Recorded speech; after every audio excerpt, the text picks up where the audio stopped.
নমস্কার বন্ধুরা, সবাইকে স্বাগত জানিয়ে শুরু করছি নতুন একটা ভিডিও। তোমরা সবাই দেখছো নীতিক্সা ফুড অ্যান্ড ফান চ্যানেল, আর আমি সোমা।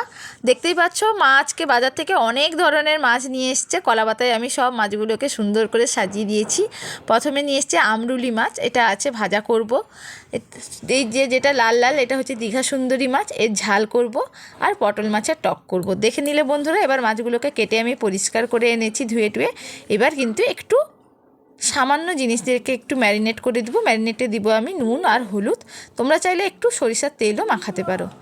আমি পটল মাছ আর দীঘা সুন্দরী মাছ একসঙ্গে মাখাবো, নুন হলুদ, আর আমরুলি মাছটাকে আলাদা মাখাবো।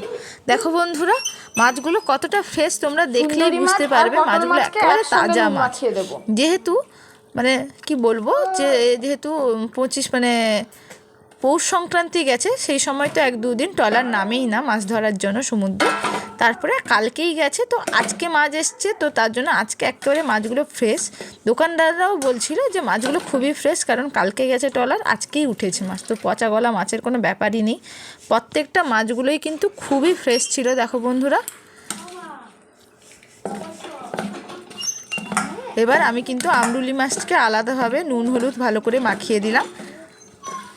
দেখতে পাচ্ছ বন্ধুরা, ভালো করে মাখাচ্ছি, কারণ পাতলা মাছ তো ভালো করে অল্প নুন দিতে হবে, কিন্তু সুন্দর করে এটাকে মাখাতে হবে। এই আমরুলি মাছকে লঙ্কা পেঁয়াজ জিরা দিয়ে ভাজা করব। আর এবার পটল মাছ আর দীঘা সুন্দরী মাছটাকে আমি একসঙ্গে নুন হলুদ মাখিয়ে নিচ্ছি। কড়াইতে এবার কিন্তু তেল গরম করে নিচ্ছি। মাছগুলো আগে ভেজে নেব। মা কিন্তু মাছগুলো ভেজে দেবে, আমি আরেক দিকে টক বসিয়ে দেব। দেখো বন্ধুরা, মাছে নুন হলুদ মাখিয়ে কিন্তু সুন্দর করে রেখে দিয়েছি। এদিকে মাছ ভাজা চলছে একদিকের কড়াতে, আরেক দিকের কড়াতে আমি তেল দিয়ে ফোড়ন দিয়েছি। তাতে দিয়ে দিলাম তেঁতুলের জল, মানে পাকা তেঁতুলকে ভালো করে চটকে নিয়ে তার জলটা দিয়ে দিলাম। এবার কিন্তু এটাকে সুন্দর করে আমাকে ফোটাতে হবে। দিলে আজকে এটাতে পাকা তেঁতুলে মিষ্টি মিষ্টি টক বানাবো। এতে দিয়ে দিলাম অল্প পরিমাণে হলুদ গুঁড়ো, সঙ্গে দিয়ে দিলাম লবণ স্বাদ অনুযায়ী, তারপরে দিয়ে দিব কাঁচা লঙ্কা। এবারে দেখো, এদিকে বন্ধুরা পটল মাছ কিন্তু মা ভাজা বসিয়ে দিয়েছে। পটল মাছের মাথাগুলো আমি টকে দেবো, কিন্তু এখন লেজগুলো দেবো না, টক মাথাগুলো দিয়ে করবো। পটল মাছের মাথাটাও খেতে কিন্তু খুব সুন্দর, কারণ এই মাছের মাথাটা খুবই নরম হয়, কাঁটাটাও নরম। এক কাঁটার মাছ ছোট বড় সবাই খেতে পারে। টকের জল পুরো কিন্তু টকবক টকবক করে ফুটছে। এবার মাছগুলো ভাজা হয়ে গেছে একটার পর একটা। মা বললো একটু খুন্তিতে ধরতে, নয়তো ভেঙে যাওয়ার সম্ভাবনা থাকে। আর যদি মা আস্তে করে এখানে জলে ছুঁয়ে দেয়, তাহলে কি হবে, মাছ ভাজার খুন্তিতে জল লেগে যাবে, তাহলে কি হবে, মাছে কিন্তু ফটফট করে ফাটতে শুরু করবে।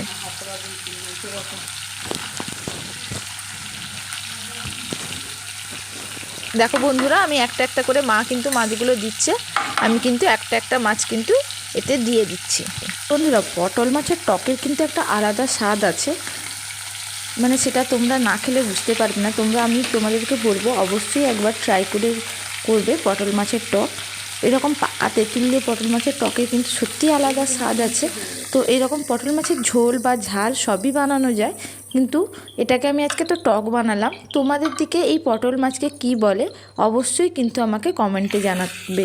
দেখো বন্ধুরা, কি সুন্দর মা একটা একটা মাছ ভেজে দিচ্ছে, খুন্তিতে তুলে দিচ্ছে। আমি আর একটা খুন্তির সাহায্যে দেখো, এটা তুলতে গিয়ে কিন্তু পড়েই গেল পুরো, একবারে ধপ করে নিচ্ছে। ঠিক আছে, এবার কিন্তু টকটাকে একবারে টকবক টকবক করে ফুটিয়ে দিব। যেহেতু এটা একেবারে নতুন তেঁতুল, তার জন্য একটু দেখো, এটা দেখে মনে হচ্ছে জন্য ঝোল একেবারে কালো হয়নি, একেবারে হলুদ হলুদ হয়েছে। টকটা প্রায় একেবারে ফুটে গেছে, টক হয়ে গেছে। এবার কিন্তু এদিকে অন্যান্য মাছের ভাজাও বসে গেছে। এটা আমি প্রথমে মা বাসছে দীঘা সুন্দরী মাছ। দেখো বন্ধুরা, এবার কিন্তু টকে আমি চিনি মিশিয়ে দিচ্ছি মিষ্টি স্বাদের জন্য। ঠিক আছে, তোমরা চাইলে এতে কিন্তু অল্প পরিমাণে গুড়ও দিতে পারো, গুড় দিলে আরও খেতে এটা ভালো লাগবে। তো এবার মাছটার গায়ে যেহেতু চিনিগুলো পড়ে গেছে, তো তার জন্য আমি সেটা খুন্তির সাহায্যে এদিক ওদিক করে সেটাকে সুন্দর করে দিচ্ছি। আজকে কিন্তু মাছের অনেকগুলোই রেসিপি তোমাদের সঙ্গে শেয়ার করছি। দেখতে হবে কিন্তু তোমাদেরকে পুরো ভিডিও। দেখো বন্ধুরা, এটা টকবক করে ফুটছে। মাথাগুলো কিন্তু ভাজা হয়ে গেছে, দীঘা সুন্দরী মাছের মাথাগুলো দিয়ে ঝাল বানাবো এখন। আবার পরে লেজগুলো দিয়ে রাত্রে আবার বানাবো। এখন তো মাথাগুলো প্রায় ভাজা হয়ে গেছে, মা এবার লেজগুলোকে ভাজবে। দেখো বন্ধুরা, পটল মাছের লেজ বাকি আছে, আর দীঘা সুন্দরী মাছের লেজ আছে, আর আমরুলি মাছের লেজ মানে আমরুলি মাছগুলোও আছে। এবার আমরুলি মাছগুলোকে মা পরপর করে ভেজে নিচ্ছে, দেখতে পাচ্ছ বন্ধুরা তোমরা। এবার কড়া বসিয়ে দিচ্ছি, টক নামিয়ে নিয়েছি। এদিকে মা আমরুলি মাছগুলোকে ভাজছে একেবারে লাল লাল করে। আমি কড়াইতে মশলা করব ঝালের জন্য। জিরে বাটা নিয়ে নিয়েছি, আদা বাটা, পেঁয়াজ বাটা। দেখতে পাচ্ছ বন্ধুরা, মাছের মাথাগুলো মা কিন্তু ভেজে দিয়ে দিয়েছে। টক কিন্তু ফুটে গেছে, আমি নামিয়ে রেখে দিয়েছি। টকের কি সুন্দর একটা কালার হয়েছে দেখো বন্ধুরা। এখানে কিন্তু মা আমরুলি মাছগুলোকে ভাজছে পরপর। আমি একদিকে কড়াইতে তেলটা হালকা গরম করে নিয়ে তাতে একটু হলুদ দিয়ে দিলাম। এরপরে তাতে দিয়ে দেবো আদা। এবার আদাটাকে সুন্দর করে ফ্রাই করব। এটা মানে একটু বাদামি বাদামি কালার করে নেবো এটাকে, কারণ যেহেতু কম মশলার রান্না, তার জন্য আদাটাকে সুন্দর করে কিন্তু ভাজতে হবে তোমাদেরকে। আমি কিন্তু সুন্দর করে ভাজছি। দেখো বন্ধুরা, যখন মানে আদাটা ফেনা থাকবে বেশি, তখন বুঝতে হবে আদাটা কাঁচাই আছে। যখন দেখবে বন্ধুরা ফেনাটা কমে এসছে, তখনই বুঝবে আদাটা হয়ে গেছে। আমি এবার এতে পেঁয়াজ দিয়ে দিলাম। পেঁয়াজটাকে আমি বেটেছি, তো এটা খুব মিহি করে পেস্ট করিনি, একটু হালকা গোটা গোটাও আছে, দেখতে পাচ্ছ বন্ধুরা তোমরা। এবার এটাকে সুন্দর করে কিন্তু আমি মশলাটাকে ভেজে নিব বন্ধুরা। দেখো আমি এটা পেঁয়াজটাকে একেবারে বাদামি বাদামি কালার করে ভাজবো। এতে কিন্তু কী হবে, তরকারির টেস্টটা কিন্তু অনেকটাই বেড়ে যাবে। আমি এটা দীঘা সুন্দরী মাছের ঝাল বানাবো, তোমাদেরকে আগেই দেখিয়েছি। মাছটা আমি ভেজে রেখেছি। এদিকে মা কিন্তু আমরুলি মাছগুলোকে একের পর এক সুন্দর করে ভেজে নিচ্ছে।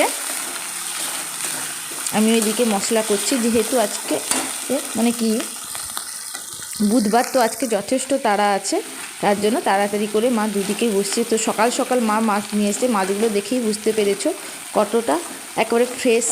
তারিটা তোমাদেরকে আমি দেখিয়েছি সেগুলো। এবার অল্প পরিমাণেই আমি লঙ্কা গুঁড়ো দিয়ে দিয়েছি তরকারিতে। দেখো আমরুলি মাছ কিন্তু মার ভাজা অনেক হয়ে গেছে। মা এবার অল্প পরিমাণে জল দিয়ে দিল, কারণ মশলাটা বসে যাচ্ছিল, তার জন্য। এবার মশলাটাকে সুন্দর করে কষিয়ে নেব। আমি কিন্তু আজকে টমেটো কিছুই দেবো না, শুধু লঙ্কা, জিরে, আদা, পেঁয়াজ দিয়ে তরকারিটা করব। একেবারে সামান্য মশলা, কিন্তু খেতে খুবই সুন্দর হবে। এবার এতে জিরেটা যে বেটে রেখেছিলাম আগে থেকে, সেই জিরে বাটাটাও দিয়ে দিলাম। দেখো তরকারি সব মানে মশলা থেকে কিন্তু তেল বেরাতে শুরু হয়ে গেছে। দেখো কি সুন্দর মশলার কালারটা এসেছে। আমি কিন্তু এখানে কোনো কাশ্মীরি লঙ্কা বা রং ইউজ করিনি। আমি অল্প পরিমাণে লঙ্কার গুঁড়ো, নর্মাল লঙ্কার গুঁড়ো, সেটাই ব্যবহার করেছি। তোমরা চাইলে কাশ্মীরি লঙ্কাও ব্যবহার করতে পারো। এই সময় চাইলে একটু বেশি ঝাল খাওয়ার জন্য একটু কাঁচা লঙ্কাও যোগ করতে পারো। মশলাটাকে কিন্তু তোমাদেরকে সুন্দর করে কষতে হবে বন্ধুরা। আমিও কিন্তু মশলাটাকে খুব সুন্দর করে কষছি। এদিকে কিন্তু মা কিন্তু মাছগুলোকে ভেজে চলেছে। আমরুলি মাছেরও পেঁয়াজ লঙ্কা দিয়ে ভাজা হবে, ভালো করে ভেজে। দেখো বন্ধুরা, মা কিন্তু মাছগুলোকে সুন্দর করে ভাজছে। তারপরে এতে পেঁয়াজ লঙ্কা জিরা বাটাকে দিয়ে একে মাছগুলোকে ভাজা হবে পুনরায় আবার, সেটা তোমাদেরকেও শেয়ার করব। এদিকে আমি কিন্তু মশলাটা করছি সুন্দর করে। আজকের রেসিপিগুলো তোমাদের কেমন লাগলো অবশ্যই কিন্তু কমেন্টে আমাকে জানাতে হবে। আর যে সকল বন্ধুরা আমাকে কমেন্ট করছো, বিশেষ করে বাংলাদেশের বন্ধুরা, তোমাদেরকে সবাইকে অনেক অনেক ধন্যবাদ আমাকে এরকমভাবে বিভিন্ন ধরনের ভালো কমেন্ট করার জন্য, আর আমার রান্না পছন্দ হওয়ার জন্য, তার জন্য তোমাদেরকে অসংখ্য ধন্যবাদ। আমরুলি মাছ কিন্তু আমার সব প্রায় ভাজাই হয়ে গেছে, আর কটা আছে মায়ের, সেগুলোকে ভেজে দেবে, দেখতে পাচ্ছ বন্ধুরা। এবার বাকি মাছগুলোকে মা ওলট পালট করে সুন্দর করে ভাজবে। আমরুলি মাছ ভাজার সময় খুব বেশি তেল দেওয়া যায় না, আবার একেবারে অল্প তেলেও হয় না। এটা মিডিয়াম তেল দিয়ে, একেবারে আঁচটাও খুব মানে হাই করলে চলবে না, মিডিয়াম ফ্লেমে রাখতে হবে। দেখো বন্ধুরা, মশলা কিন্তু প্রায় হয়েই গেছে। এবার কিন্তু আমি জল দিয়ে দিব, একটু অল্প পরিমাণে জল দিলাম। এবার আরেকটু ভালো করে কষে নিয়ে এবার কিন্তু আমি পুরো জলটা আমি এবার এতে দিয়ে দিব। মশলাগুলো যা নিচে বসছিল সব কড়াই থেকে সুন্দর করে আমি কিন্তু তুলে নিলাম।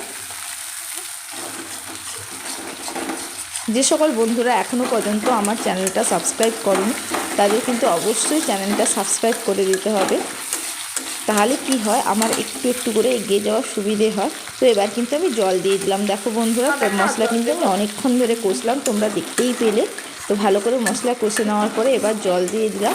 এবার জলটাকে কিন্তু সুন্দর করে ফোটাতে হবে। চারদিকে যে সব মশলাগুলো লেগেছিলো সেগুলোকে কিন্তু ভালো করে মানে মশলার জলে কিন্তু সব ধুয়ে মুছে দিয়ে দিলাম। এবার কিন্তু জলটা ফুটতে শুরু করেছে। এবার কিন্তু আমি মাছগুলো পরপর দিয়ে দিব। দেখো বন্ধুরা মাছের মাথাগুলো দিয়ে দিয়েছি, ঠিক আছে। এবার মাছের মাথাগুলোকে একটু ওলট পালট করে দেব মশলাগুলো সুন্দর করে ঢোকার জন্য।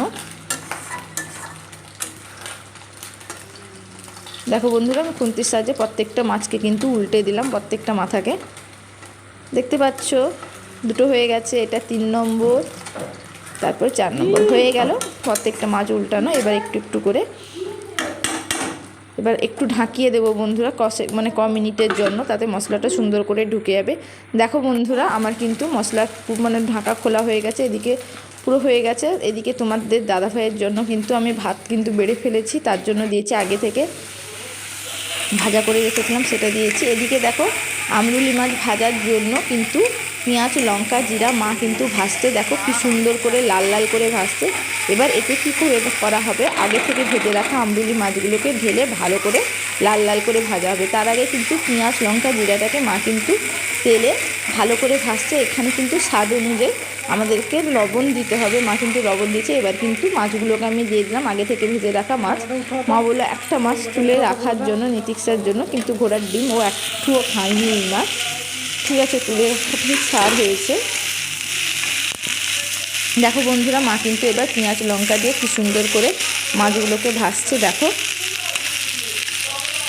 দেখতে পাচ্ছ বন্ধুরা তোমরা, এরকম কিন্তু মাছ ভাজা গরম গরম ভাতে কিন্তু সত্যি খুবই ভালো লাগবে। একবার করে খেয়ে দেখতে পারো কিন্তু বন্ধুরা, এত ভালো লাগবে। তো গরম ভাতে শুধু এরকম মাছ ভাজা হলে তো তোমাদের খাওয়া হয়ে যাবে।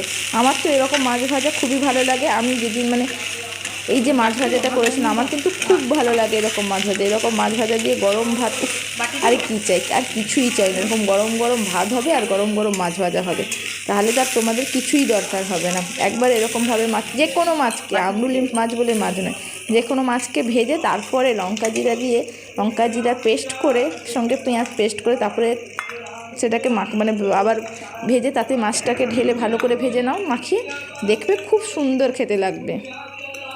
একটা একটা করে মা মাছ তুলে দিচ্ছে, একটু বড় বড় দেখতে, কারণ তোমাদের দাদাভাই খুব ছোটো মাছ ওর খেতেই পারে না, ওর গলায় কাঁটা লেগে যায়, তার জন্য মা একটু বড় বড় দেখে ওকে দিচ্ছে। জানি না ও খেতে পারবে কি পারবে না, কারণ অফিসের দিনে ও খুব তাড়ায় থাকে, তো তার জন্য হয়তো খেতে নাও পারে। তবুও মাছটা একটু দেখো বন্ধুরা, আমাদের দাদাভাইকে আমি খেতে দিয়ে দিচ্ছি, ভাত দিয়েছি, মাছের টক, মাছের ঝাল, মাছের ভাজা।